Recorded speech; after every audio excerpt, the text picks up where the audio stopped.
Good morning. Good morning. Good morning. Good morning. Um, like I said, it's always morning when I'm talking to y'all. Well, most times it's morning. So I say good morning or good day or however the day receives you. I'm in the beautiful St. Thomas. And something that's kind of been on my mind a little bit, and I've actually talked to a couple people about it. And first I thought, oh, okay, I'm going to make a video about it. And I decided, no, I'm not going to make a video about it. But then after talking to a couple people, I'm like, yep, you're supposed to make a video about it. So, I just try to be obedient in encouraging you all and just sharing my thoughts, sharing kind of like what I experience and how that helps, maybe to motivate you to look at things differently, maybe to give you comfort in maybe the way that you're feeling, or just to encourage you to keep moving and pressing and doing whatever it is that you're supposed to be doing in life. I want to talk about a little bit, how do we activate our faith? What does that mean, Tasha? What is faith? Faith is the substance of things hoped for and the evidence of things not seen. Faith is what you believe in. Faith is your dream. Faith is what you hope for. Faith is when something isn't going right, what do you turn to give you hope for a future? Even in the midst of chaos, or even not in the midst of chaos. You may be young and you may be a dreamer, and life has just started for you, and you're just trying to figure out which way to go because you have all these thoughts and these dreams and ambitions. And it may be for you like that when you're old, because that's me. I'm always doing something, and it's like, how do I do it? That's a question. They're like, Tasha, you're always doing something.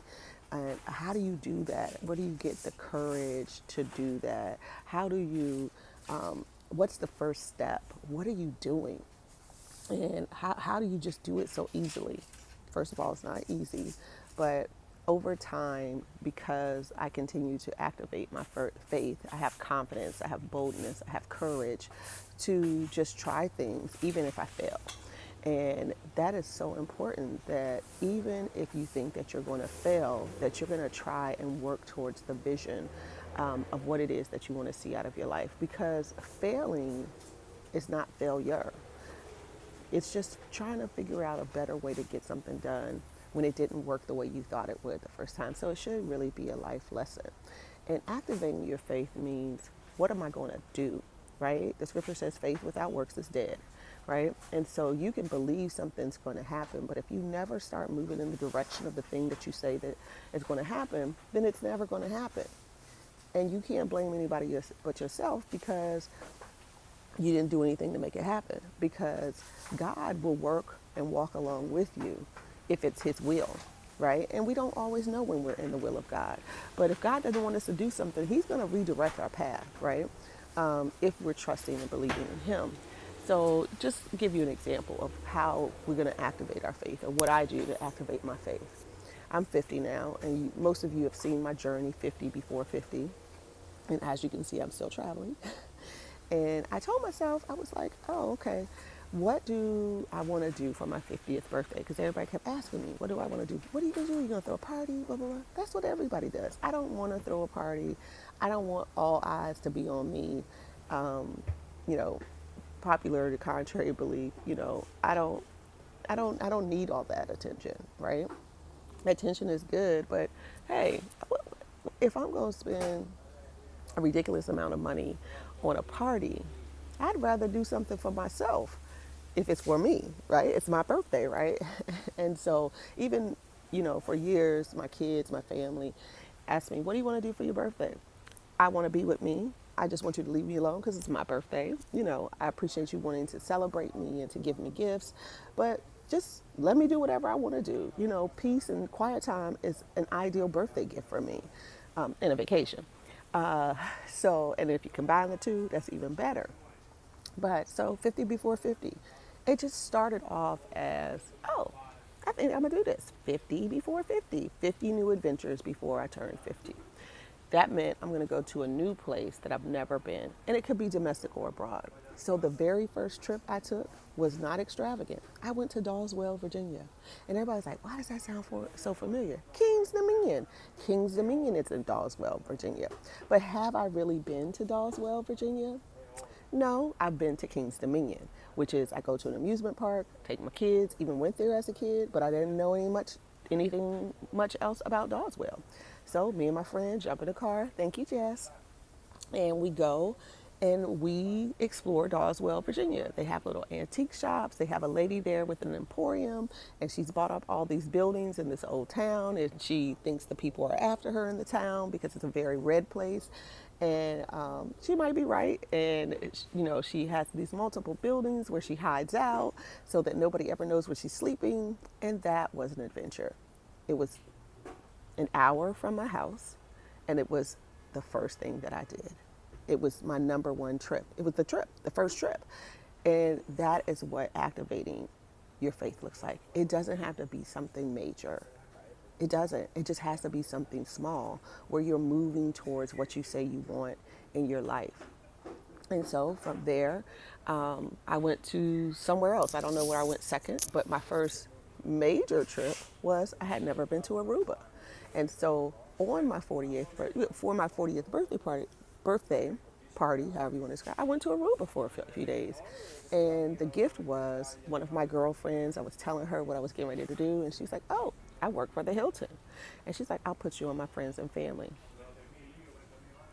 Now, I'm going to take advantage of the hookup, especially if it's cheaper. And me and the Hilton have been rolling ever since. Now, I love boutique hotels too. So if the Hilton is not cheaper than a boutique hotel, guess where I'm staying? At the boutique hotel. Because if I'm trying to do 50 adventures, I'm going to need to save some money. And let's talk about it this way. 50 before 50 is a huge goal. It's a huge vision. It's a huge aspiration.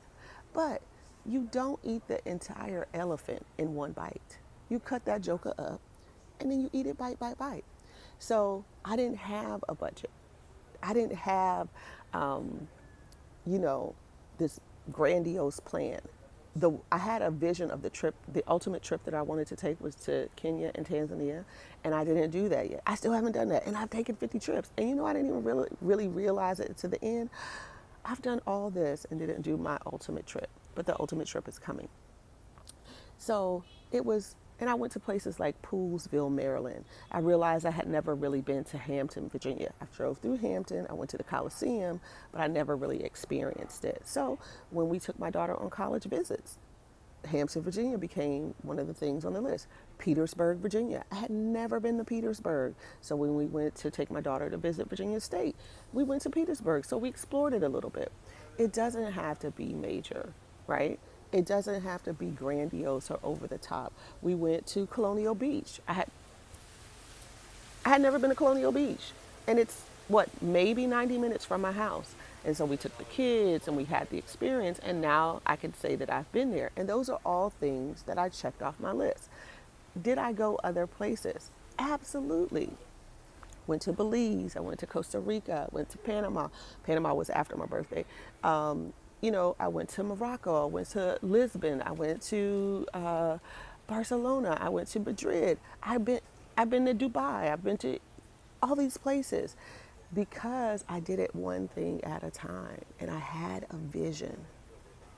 Without a vision, the people shall perish. Without a vision, I would have never started working and picking the small places first that I could afford, and then saving money to go to the big places. And trust and believe, it doesn't always require money, right?